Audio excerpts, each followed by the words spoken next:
Good afternoon, everyone, and thank you for joining. The Biochemical Society and Portland Press are very pleased to welcome you to this webinar, which is part of the Biochemistry Focus webinar series.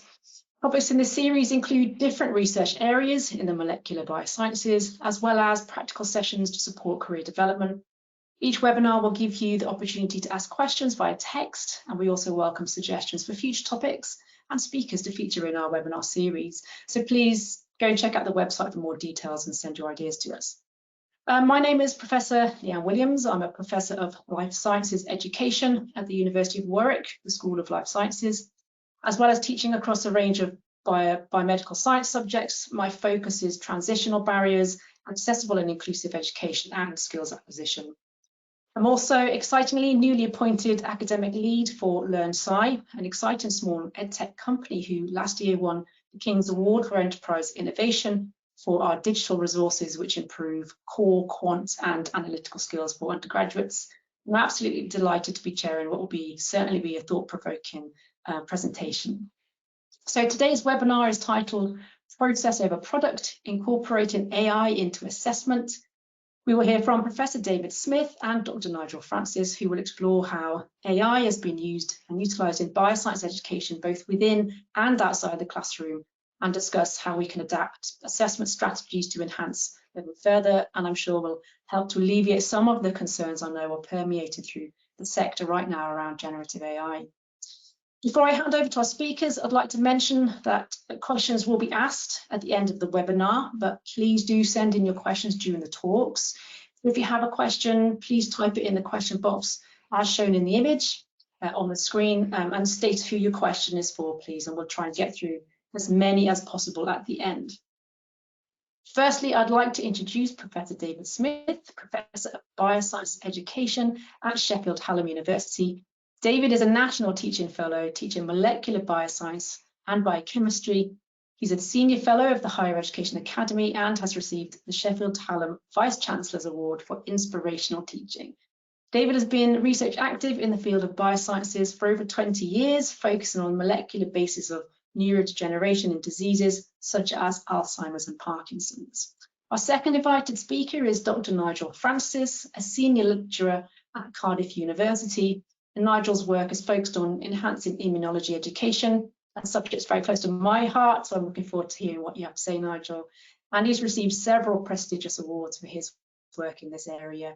He's founded the hashtag Dry Labs Real Science Network, which provides guidance and resources for bioscience academics looking to enhance laboratory-based teaching, as well as Immunology Wars, which aligns the components of the immune system to Star Wars characters, which is really exciting. So thank you, that's it from me, and I hand over to David and Nigel, who will start their presentation. Thank you. All right, hello everybody, and thank you very much for the kind introduction, Leanne. Just to check, you can see my screen? I hope so. That's fine, yeah. Amazing. Well, thank you all for signing up and coming to hear us talk through our experiences in incorporating generative AI into the assessment and education processes of our students. I'd probably describe myself and Nigel as early adopters and keen amateurs in the field of generative AI. We are both bioscientists by training, but we're both educators, and we've both been looking at this technology and working out how it can be incorporated into the assessing practices that we do, into the assessments that we do, and how our students are actually going to go about using this, and how we can develop our students so that they have this capability for the work they're going to need going into the future. Because generative AI is here, the genie is out the box, for an analogy, and we're going to be working with it for a long time. But before we get too far into it, it's probably worth just spending a moment defining what we're going to talk about within this particular seminar. So we're going to be focusing on generative AI, and you'll have hopefully heard, while you're here, about models such as GPT-4, Claude, Bing, and Bard, which have this ability to create new content based on initial prompts. Now, the models that we are using, they are a good way to think about them is to put your mindset of a supercharged predictive text algorithm. They will give you sentences based on what you have prompted them and talked about them in the past. All of these models are trained on pre-existing material. The material that they've been trained on and read is the kind of material that you're going to find in open source environments. So it's read the internet, it's read Wikipedia. Our open access research articles are in there. Textbooks that are online are in there. They're all pretty good sources of information. It knows about those. However, it's also read the whole of Twitter. It's read quite a lot of Reddit. It's read blogs and newspaper articles that are opinion pieces. And that information isn't always as high quality as we'd like it to be. So what the models do is they draw on this information from their training set, and they've effectively used that to learn to communicate with us and to communicate in a way that feels natural.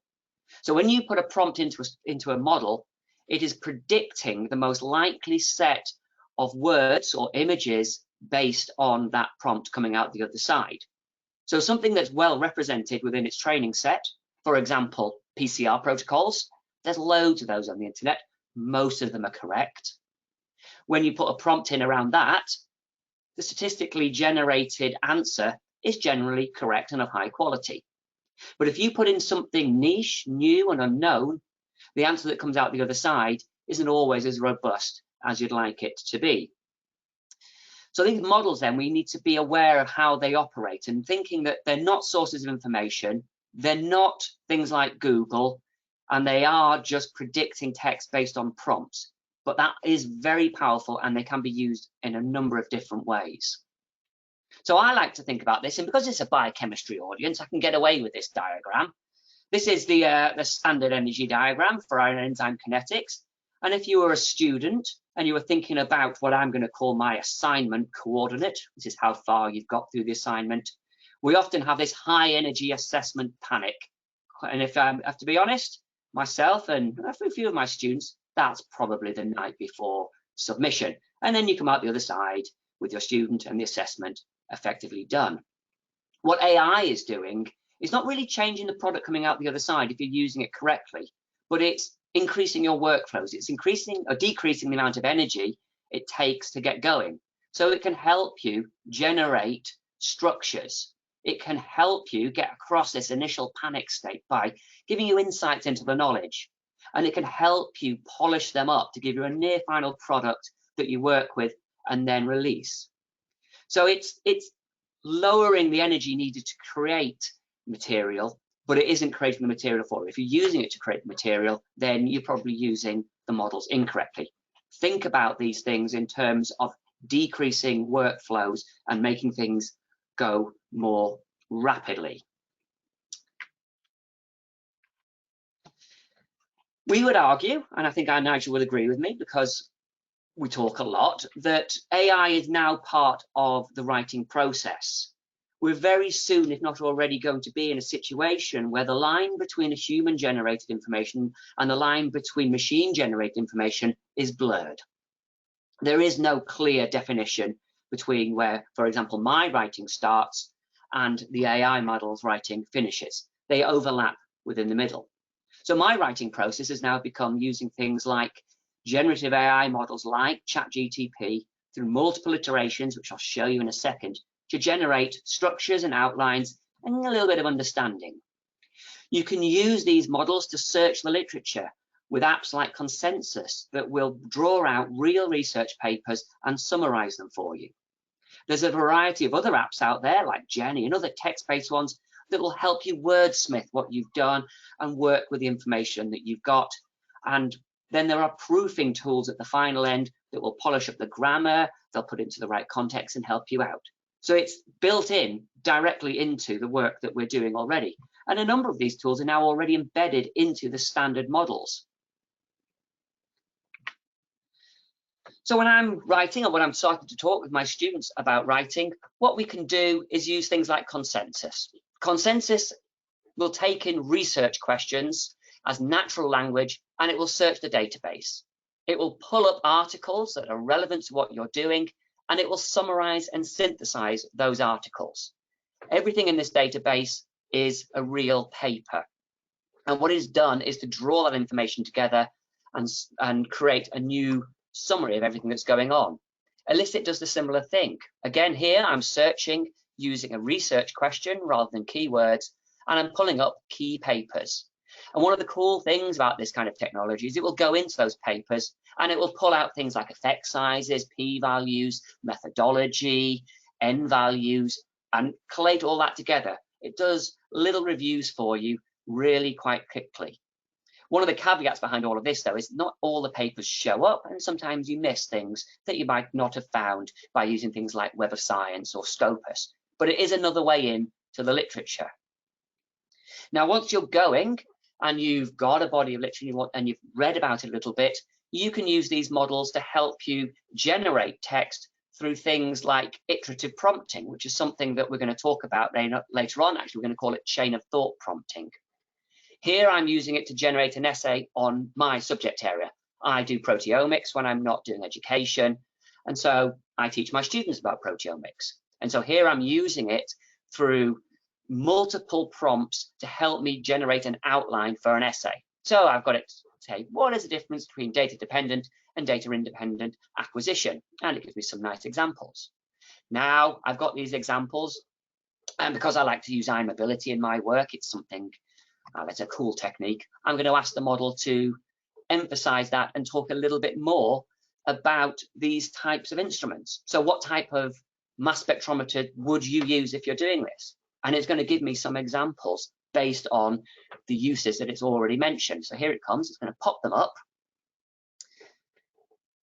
So when it pops it up, one of the things that I noticed in this answer is it really loves a triple quad, but it really doesn't like an orbitrap. So it's biased in what it's saying, and it's missing out a whole half of the information that we use within our methodology. So it's not great. It's not got everything in there. It does miss things out. Now I'm asking it about how I can incorporate iMobility into my workflows, and it's generating me a response based on that. Because it's remembered what we've already said, remember the conversation, everything is in context. We're not starting afresh with each prompt. We're moving through those prompts in sequence. So now it's telling me about iMobility. And then finally, because this is a conversation and it can remember or has knowledge of what it's already talked about, I can get it to summarize the whole of that chat in 100 words to generate a summary article. Now, although this is a good start, it's an introduction to the knowledge, it's missing information, and it's not a complete essay as it currently stands. And I always say thank you to my AI at the end, because if they do take over the world, I want them to remember that I was nice to them and I was on side. So it says most helpful. Okay, so you can use chain of thought prompting to generate an initial body of text. You can then take that text and put it into third-party applications. Here, we're going to take the main essay that's been produced, and I'm going to use something called Jenny to help expand that. Grammarly Pro does a very similar thing as well, and there are a few other ones out there that will do this, called Write It and such. So what we're going to do here is we're going to highlight a body of text, and we're going to ask it to write it in a more academical way, and we're going to ask it to find information and peer review references to back up the statements that are in there. So here we go. It's got my summaries in there, and now it's suggesting a citation that could potentially be used to back up the information that is there. These are live linked, these are real papers, and if I click on that, it will take me to the publisher's site and it will show me the full article. And when we're working with our students, I say, if you are going to use this process, now you go and read the paper, now you go and fact check all the information, and you incorporate that knowledge into your essay. So you can expand that text quite easily, but there's a problem. You need to be able to work with these things. So as David's alluding to here, nobody really knows how to prompt these models effectively yet. People are playing around with them, we're trying lots of things, but essentially if you put a rubbish prompt into one of these models, you're going to get a rubbish answer out of it. So that American adage of garbage in, garbage out really does hold true when it comes to AI. So one of the things that we're really trying to play around with, Dave and I, is looking at how we can build effective prompts that are going to mean that the outputs that we get really align with what we want to get out from the models. So there's various different types of prompting that we can talk about. David's already mentioned one in terms of iterative or chain of thought prompting. But essentially, if you just go straight into the model and ask it a question with no kind of contextualization, no background, that's called zero-shot prompting. And if something is very well addressed within the AI's training set, as David alluded to earlier, if there's lots of knowledge about a PCR protocol, then it's going to be an effective way of getting an answer out. However, if things are slightly more caveated, or if we need something a little bit more nuanced, then we can use few-shot prompting. And the idea behind this is that you provide a few examples or previous learning materials to the model, and then you can use that to guide the answer that you will get from the large language model coming out. And what that really does is it allows the AI to understand the context within which you're working and allows you to refine the type of answer that you want to get out from the model. And then finally, we've got what we call chain of thought prompting or iterative prompting. This is a much more structured approach whereby you're guiding the AI model step by step, as David did with the way that he was prompting it, sort of building it up little by little, asking refining questions each time, till he got to a point where he was able to then ask for a summary on what is essentially a chain of thought prompt. He's gone through and he's worked with little details and got the model to expand on each one of those in turn. And so you can do this if you have a particularly complex query, for example, or if you've got a series of questions where breaking it down into those individual components will be much more beneficial.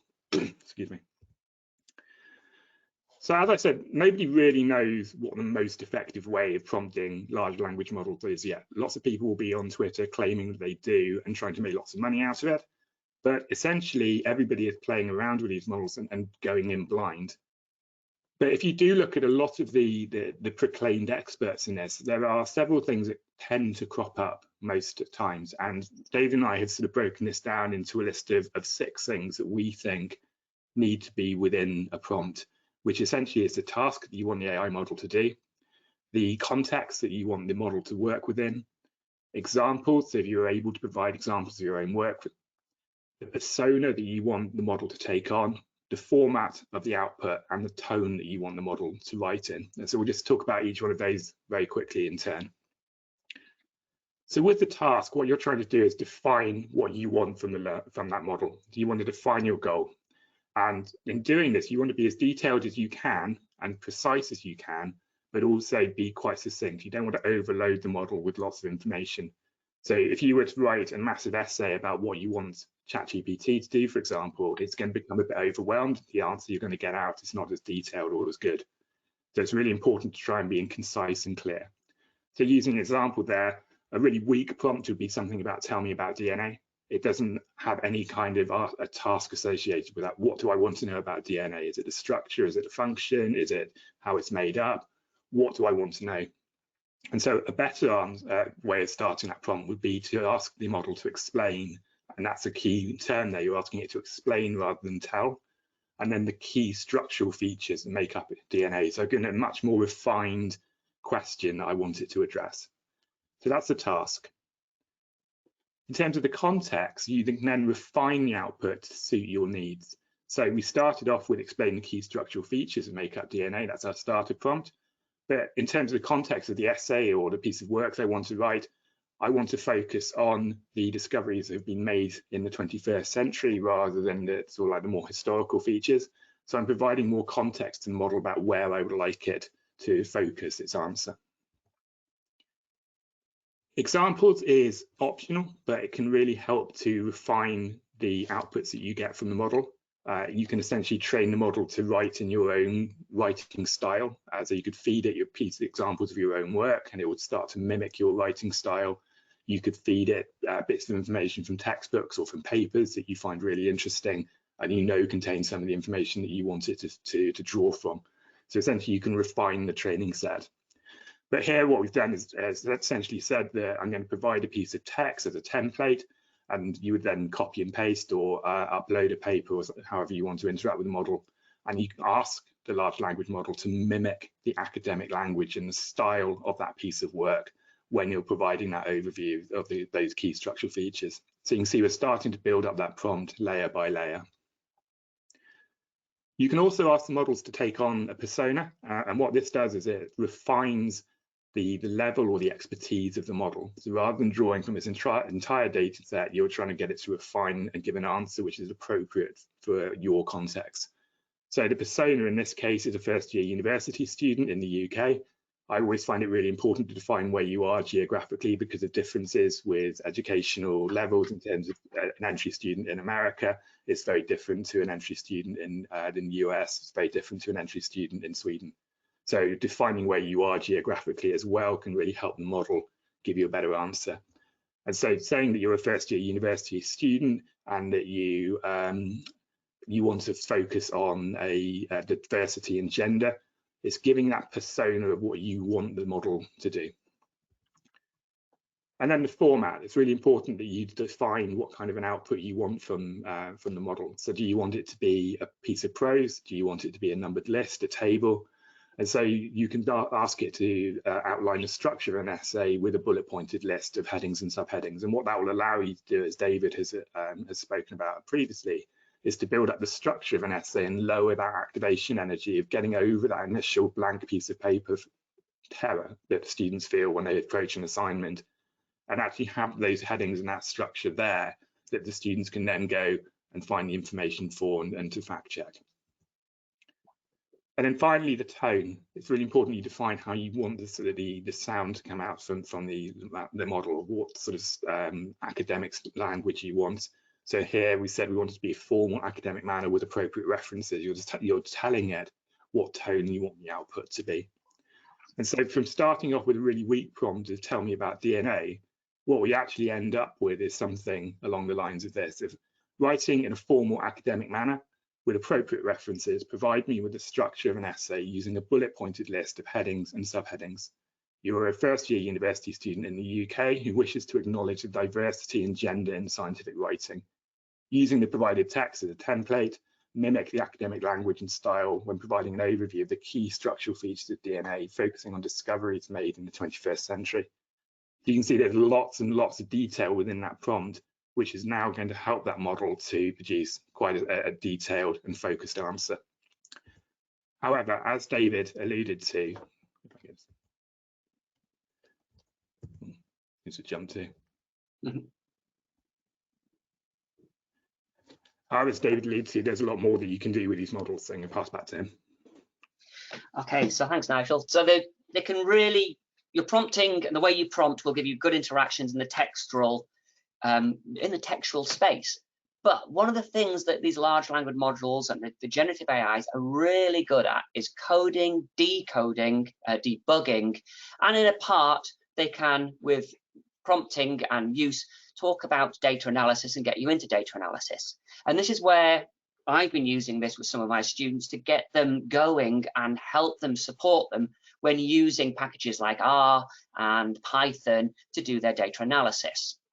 Now, a little plug for anybody who's not looked: the Biochemical Society run a number of very good training courses, and Python for beginners is running in March, and R for Biochemist 201 is running in May. Both of those give you an introduction to basic coding, and it's that introduction to basic coding you need. So if you're educating your students, you're going to have to teach them how to do the basics in the first place so that they can interact with it. But once that's done, you can start to use models like this to help write code and develop code that you can then use for your data analysis. So here I'm using GTP4 to help me write the R code for a basic bar chart showing distribution of points and then performing the t-test that's coming out the other side. Now, because we're going to do this in an iterative manner, what you can see is I'm getting the code from GTP4 and then I'm pasting it directly into R. And here it goes, it's all going to pop in. And it draws my initial graph. Well, the graph had the points all in colored. I want them in black, but I don't know the code for that. So I've used a question to the model to say, actually, can you make the code now so all the points are in black? And it does that for me. Then I can ask it to remove the mean numbers from the top, and it's going to do that. So this iteration, what I'm doing here is I'm asking the model to improve my bar graph that I'm generating, but I don't actually know about the code in its own right. If you're looking carefully at the scroll going back, and we're going to show you a link at the end so you can watch these videos at different speeds, it's telling me at each stage what the code is doing. So it's also coaching me through the process as well as giving me the code to generate the bar graph in this instance. So you can use these kinds of iterations to slowly develop and work up things like simple bar graphs. Now, simple bar graphs are great, but you can go much further than that. We've used this for whole PCA analysis. We've got things like the breast cancer database that's got these all in there, and we can use the model to do the PCA analysis for us. One of the other things I've used this for is for image analysis. Here, this is my research area at the minute. I'm really into stress granules. Anybody particularly likes a stress granule, put your cell under stress and it forms these little inclusions which transiently go away. And I like to count them because it's a great Friday afternoon activity.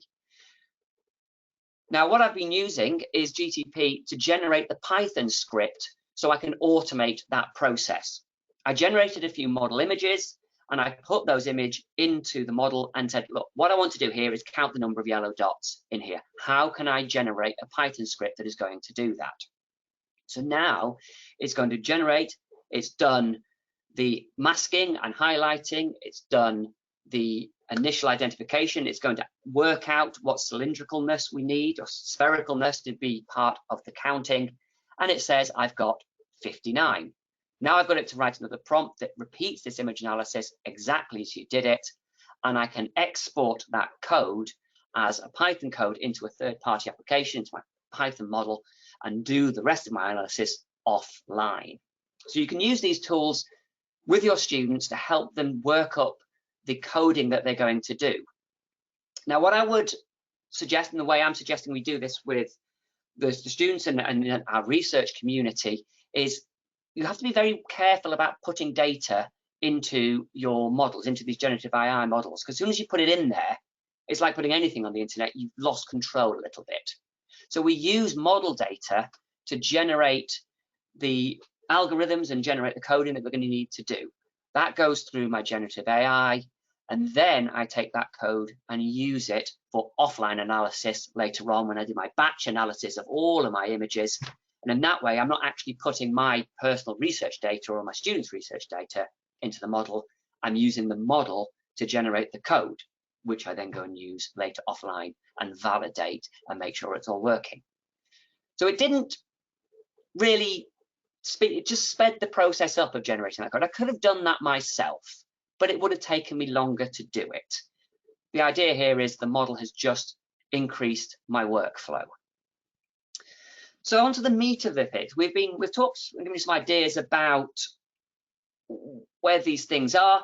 Nigel's now going to tell you a little bit about the strategies we can use to make our assessments more robust on the background of having AI models that can write, that can code, that can do image analysis. So now what do? Nigel, enlighten us. Thanks, David. So I think one of the things that happened when ChatGPT emerged back in November of 2021 and sort of rapidly hit 1 million users is everyone panicked and said, oh, this is going to be the end of assessment as we know it. We're not going to be able to do any kind of assessment in higher education because it will just go straight into the models. And papers that focused on MCQ questions and getting ChatGPT to pass the medical licensing exam at a third-year level in the United States really didn't help matters at that point. And so there was a bit of mass hysteria, a bit of panic right at the start.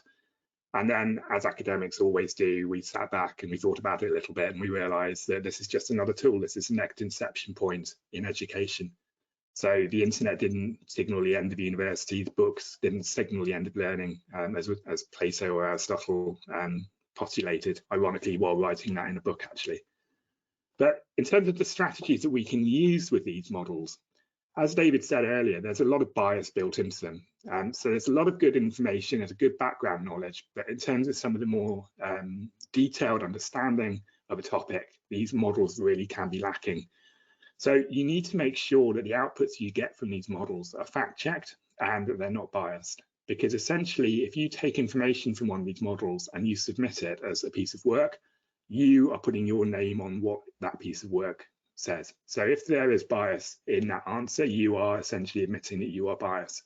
If there is information there which is factually incorrect, you are saying that you believe that information to be correct. So really important that we go through that process of fact checking and making sure there's no bias within the answers. Where these models are incredibly effective is giving that structured outline of streamlining that process, as we've shown with the prompt or with David's image analysis. It's a time saver, it's an enabler.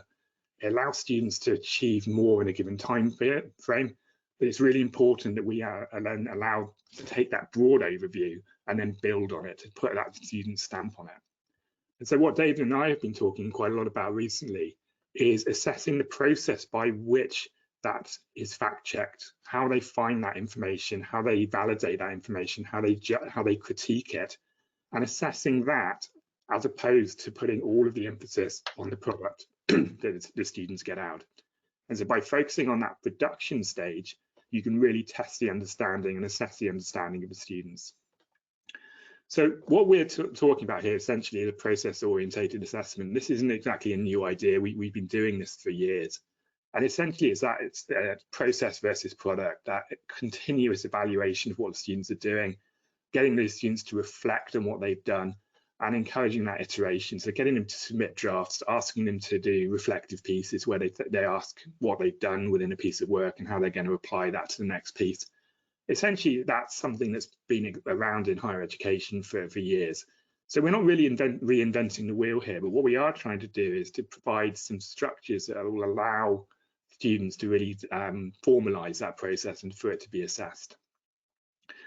So what we're really doing here is taking some of the strategies that have been used to try and counter essay mills or sort of essay farms, and using those same strategies to try and sort of mitigate some of the risks of AI.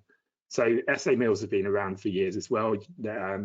Just in case anyone's not aware what they are, essentially you pay for a ghostwriter to write a piece of work for you, and then very often they will then sort of try and bribe you by saying that they're going to tell the university that they've done that to extort more money out of you. But essentially it's deemed unfair practice. You're essentially offloading that writing to somebody else to do for you. And so really that's no different from what an AI model can do. You could ask an AI model to write an entire essay for you and to submit that as your own work. And that's not really all that different than getting an essay mill to do that for you. It's just cheaper because those models are free. So David came up with this really nice analogy, this model of how we can start to build that process and product into our assessments. David. Yeah, so the essay mill problem has been around for a long time. And one of the strategies at Hallam that we've got at is to assess at multiple time points and have assessments that link together through the whole life journey of a student through our courses, and use that as an iterative procedure where we have multiple rounds of feedback at multiple places. So I drew up this little tube map of my MSc courses. We have a whole variety of things from cancer biology, micro, farm bio, all those kinds of stuff, analytical. And what we said was, well, what we're doing in all cases is building towards a research project. But to build towards a research project and the ability to write a dissertation, what you need to do is, first of all, you need to learn how to think about ethics, think about health and safety. You need to be able to think about how to use the literature, which comes in with a literature review. You need to be able to design a research proposal. You need to be able to work within the lab, and you need to be able to write lab reports. Each one of these skills builds across the course to get you to the final research project report. And so there are multiple points where you have to engage and do a particular task. And those tasks have multiple iterations and multiple formative points. For each one of my little stations in here, we have a think and we stop, and we think about the competencies that the students are going to be doing.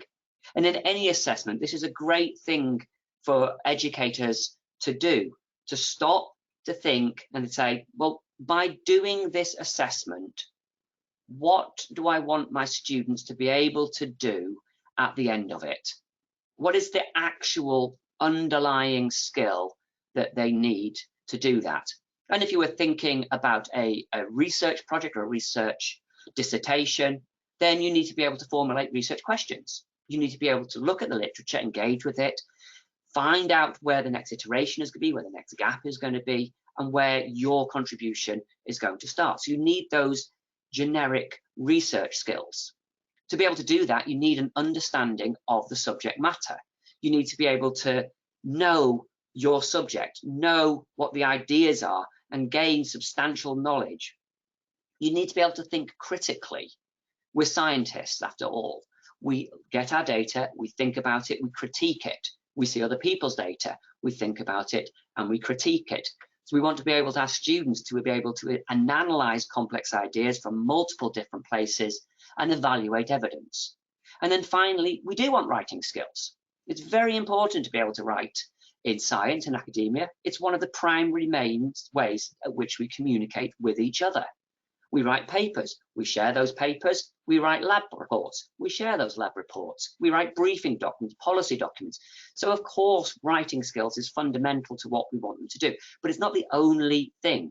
So writing an essay incorporates all of this, doing a literature review, all of this. Doing a research proposal incorporates all of this. So sitting back and thinking, what are your key competencies that you want? And then sitting back and thinking, okay, well, how is AI going to affect this? It's not going to come up with the research questions for you. It'll help you brainstorm them. It's not going to understand the topic for you, but it can help you get into the topic. It can't do the critical thinking for you. It can't replace your own judgment, but it can help you draw ideas together. And it won't write for you. And even if it does write for you, as Nigel said, it's going to be biased. You've got to be able to prompt properly. So it's going to aid your writing, but it's not going to do the writing for you. So thinking about competencies is key. Then we think about, okay, well, let's actually think about the process. In my subject, in my literature reviews, I break it down and assess the creation of the literature review rather than the literature review itself.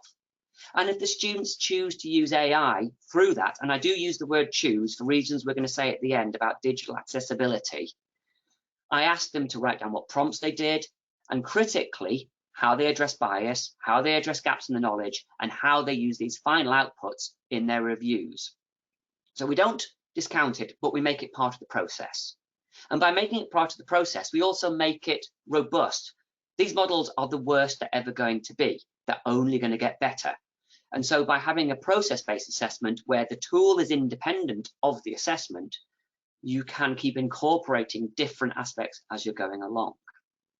So GenAI can help with structuring and understanding, but we should be very, very conscious that it cannot write the content for you, and it cannot and should not be used to generate the essay or the output in its own right. There are other ways that we can try and sort of make assessments slightly more resistant to AI. So at this time, we are unable to AI ourselves. That is probably coming next week in the next release of Gemini. But essentially anything where you have an in-person assessment, whether that be an oral examination or Viva presentation, the students still have to turn up and they still have to be able to present the information to you and answer questions. Whether they've used AI to help prepare that presentation, whether they've used it to create the slides or images or the structure for that presentation, really for us, as Dave and I are in agreement on this, it doesn't really matter. They still have to have an understanding, that foundational knowledge of the topic to be able to stand up in front of an audience, present competently, and then to answer questions about that. And it becomes very evident very quickly if somebody has just completely cognitively offloaded the task because they don't have that base understanding. And that's a real point where you can step in an educational moment and say, if you continue doing it this way, you're not going to get the benefits from the degree that you need to go out and be employable. We would talk about maybe things like physical artifact creation. So you can't get AI to do a drawing of you looking down a microscope and sketching cells at this point. It will produce AI images, but they're not the same as a physical artifact that you're actually getting the students to produce. To be that a handwritten lab book or handwritten or sort of hand-drawn diagram, you can create that physical artifact yourselves. And competency-based assessments. So as scientists, a lot of the competencies that we assess are in the laboratory. And so we can assess a student's skill development. And essentially, competency-based assessments bring in that element of how good is good enough. So do we want a student that's able to prepare accurately every single time? Yes, probably we do. Do we want a student who can present in the very first presentation they ever do in in university without having any prompt cards or without having any kind of notes? Probably not. But as they progress through their education, you want to see that enhancement of their skill base. So by the time they get to the final year project, the capstone project, they're able to stand up and present to lab meetings or to their assessors without having to constantly rely on notes and panic cards. So you see that sort of development of competencies as we go through. And David and I have produced a series of 3 documents actually, which are on the National Teaching Repository. So they're all freely available. And we talked about some ways in which AI can be incorporated into these different types of assessments, and also ways that AI can be used by both the staff and the students if they're sort of like trying to get on board with AI. And we will provide a link to all of these resources at the end of this presentation. So some of the other ways that we can look at using these models are for soft skill development.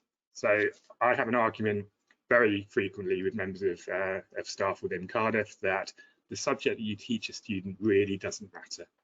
It's all about keeping their interest with the actual subject matter, with the degree title. And what we really are trying to do is produce graduates who can go out into the working world with the skills that are expected of an employer. So, for example, one of the ways that you can use AI is to prepare for an interview. And we've used a method called the STAR method, which is situation, task, action, and result. And you can write prompts. This is one that David wrote about going through that reflective cycle and asking the AI model to ask open-ended questions at each stage of that reflection. So you can prepare for an interview and actually get some really insightful questions about what might come up in that interview process.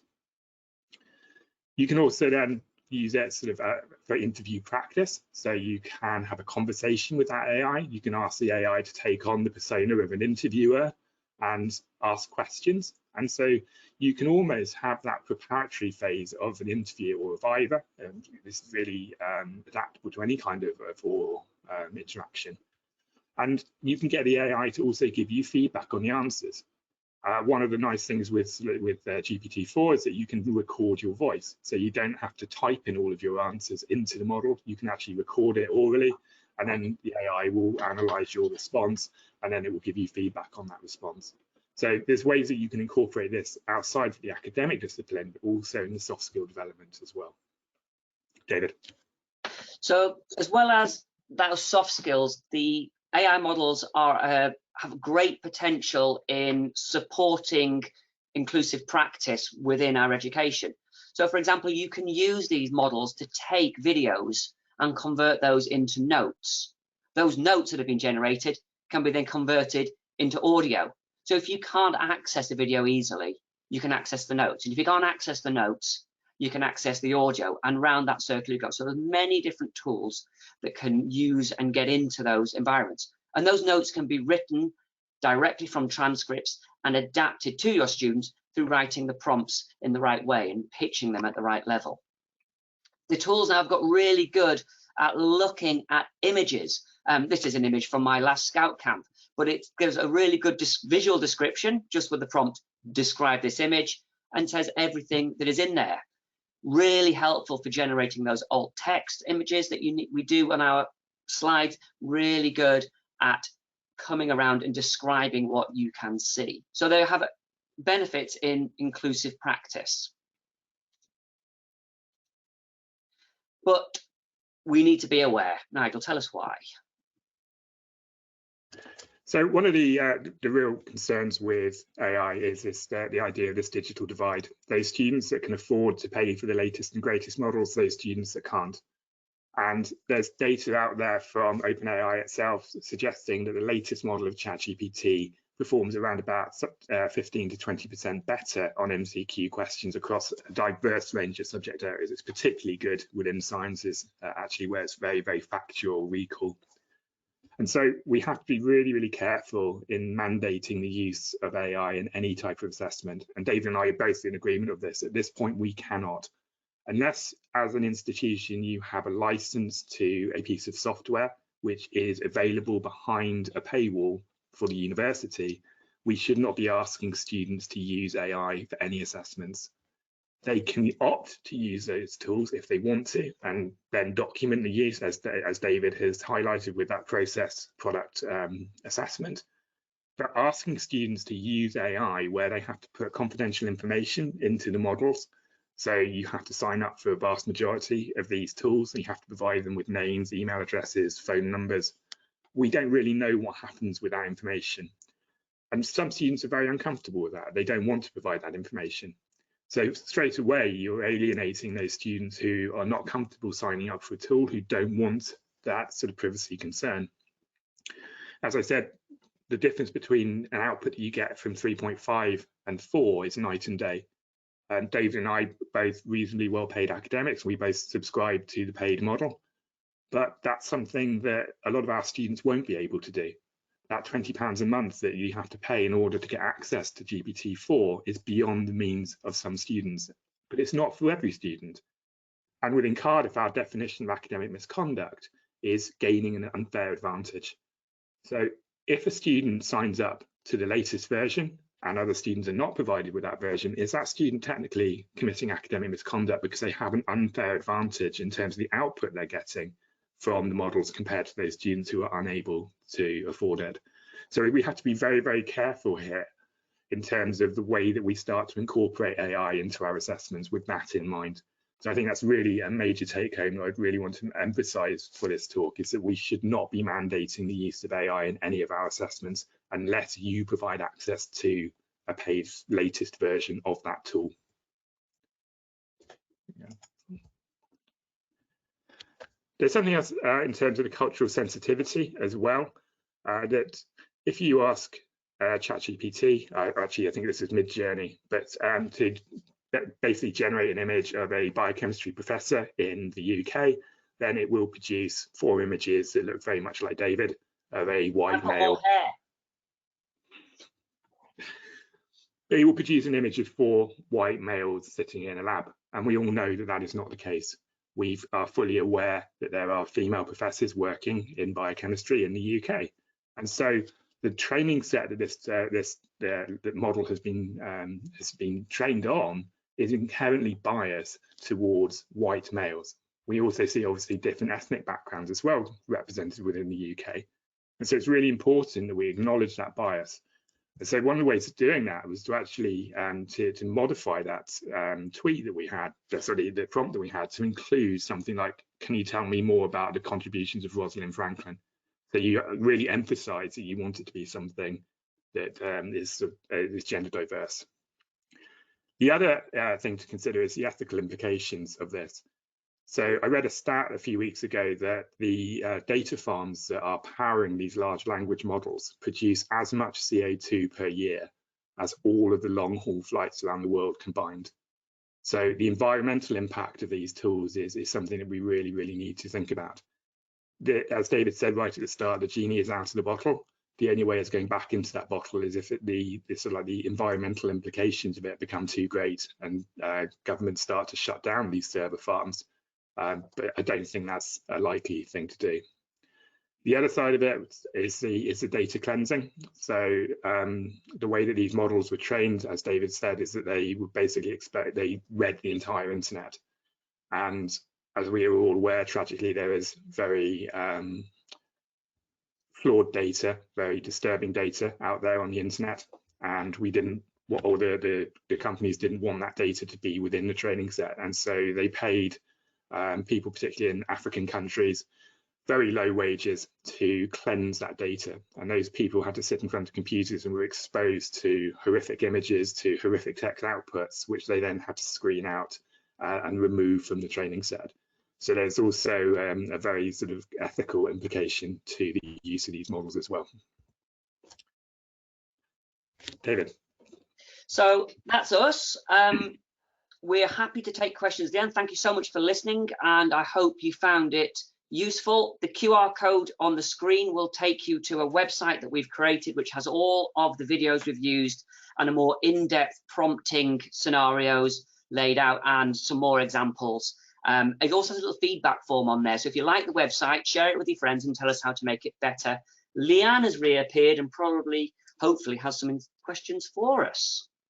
Yeah, thank you. Can you hear me? Is my Yes, mic still working now? Yeah, brilliant. Thank you for that. I'm sure that that's given people a lot to think about. We've got a few questions in the chat, which I'll come to in a minute, but I have got one myself. So you mentioned that you don't think that university should mandate that students should need to use AI for the reasons that you gave, but unfortunately students will, won't they? And so how can you then mitigate for that advantage that some students will have if they're going to go ahead and use AI, you know, compared to the students that can't use it? So there will be that intrinsic disadvantage, as there always has been with some students. And therefore, how can we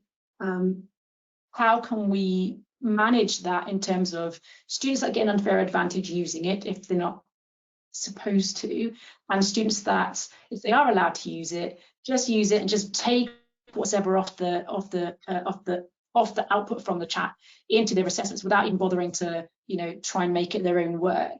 So there's a couple of kind of caveats to using it when they are allowed and those when they aren't allowed. I wonder if you've got any more views on that. Okay, so you're in with the easy question firstly, Anne, so thanks for that. Yeah. The great existential crisis of our time. The way we've been approaching this is we can't mandate, as you absolutely said, but we can log. And if we're asking students to log what they're doing, creating basically a data trail as they're going along, we can see when it's being used. So it's partially addresses that you can see when it's being used part. How the disadvantage that students have when some can use it and some cannot use it is one for our institutions to grapple with. The real level playing field will come when our institutions provide access to a particular model for all, and that's when you'll get a true level play for true equality of everything that's going on. As an academic on the ground teaching students today, we can talk to our financial teams, we can talk to our rectors, our PVCs, and say, look, this is here, we're going to need to invest in this area. And I know some universities have done this. They do have site licenses to things like Bing and Bard, and they do this, but that needs to be uniform for true equality. So that's one for the world to deal with. I think that's the way we're going to have to go, isn't it? Really? Yeah. And we need to be making the noise about that. It's up for us as academics to make the noise up that this needs to happen. And logging. Nigel, do you have anything to add while I try and figure out how to stop screen sharing? I mean, I think it's really just making sure that happens across the sector. It would be unfair for students to go to Cardiff and have access to GPT-4, but sent a student at Sheffield Hallam not to have access to those kind of tools. We want to have a level playing field across HE. And so really, I think it becomes not just our institutions, but I think it becomes the sector that needs to really grapple with this and find a way that we can ensure that HE is accessible to everybody and that we do have that level playing field across the sector.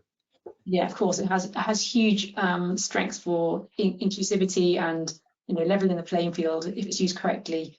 But of course, it's using it correctly, and that's the whole kind of another kind of killer fish, isn't it? Okay, I've got a question from Frank Schubert.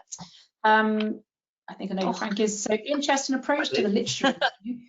You mentioned that students may choose to use AI. By including the AI process in the assessment form, are you pushing students towards using AI? If yes, is that intended? So it's a bit of a follow-on, effectively, from what we've just been saying, really. Yeah. So by putting it on there, it's about knowing your students and having a conversation with your students. So when I've put this onto the form, we've had AI training sessions beforehand where we've gone through usage, ethical implications, the biased implications, how it needs to be fact-checked. And there is very clear boxes on there that say the primary means of gold standard information is Web of Science, it's Scopus, it's primary review articles, it's peer-reviewed secondary articles in reputable journals. That is the primary source. But if you're going to use this tool, You might go and use Wikipedia for a similar reason. But if you're going to use this tool, this is what you need to consider. And these tools are not going to go away. Our students are going to be graduating into a world in September where these tools exist. And I feel we need to be making them aware of both the power and limitations of those tools. And by documenting them and having a box that says, if you use this, have you addressed the bias within it? Have you addressed the content within it? Makes them aware of that.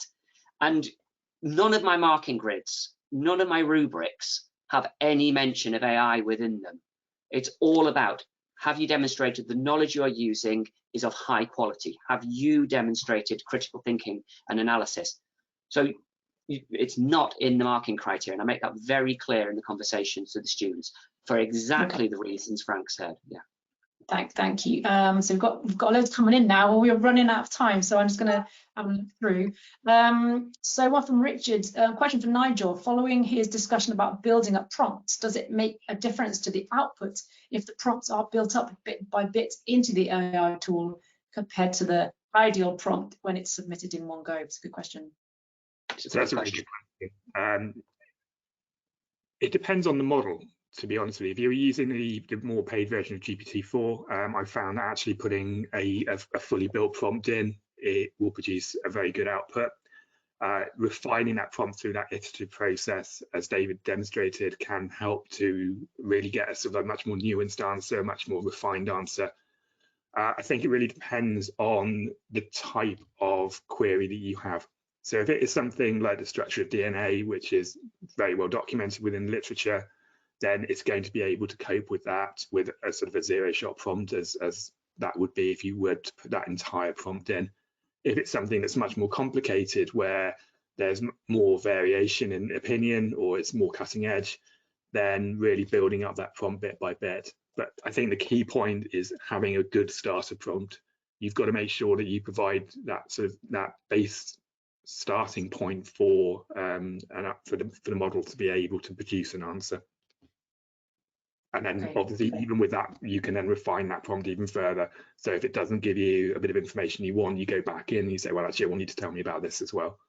And that's where having that base understanding, that base knowledge of a subject area is really important, so you can evaluate that output.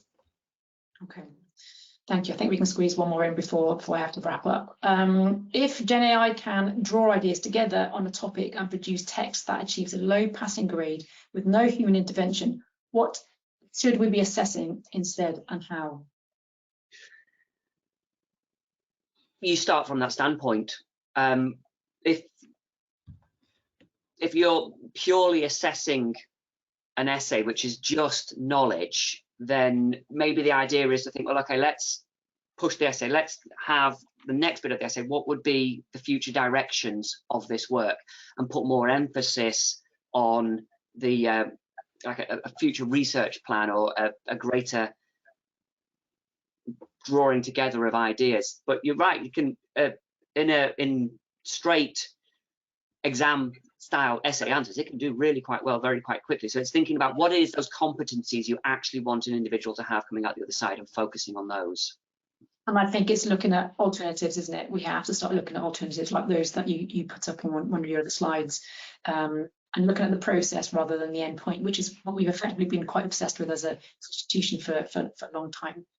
Okay, I've got one point to make from a few people have posted this really, and that's, even if we can't mandate to use the current ChatGPT, maybe we'd still be encouraging everybody to use the free LLMs with minimal personal information that you could be input into that, because we know that actually there's going to be a big disconnect between students coming from schools who are actually really embracing this much more than higher education, and there is that gap, and so we could be actually falling foul of allowing our students to be upskilled. So in about 30 seconds, Nigel, do you want to kind of have a quick stab at that?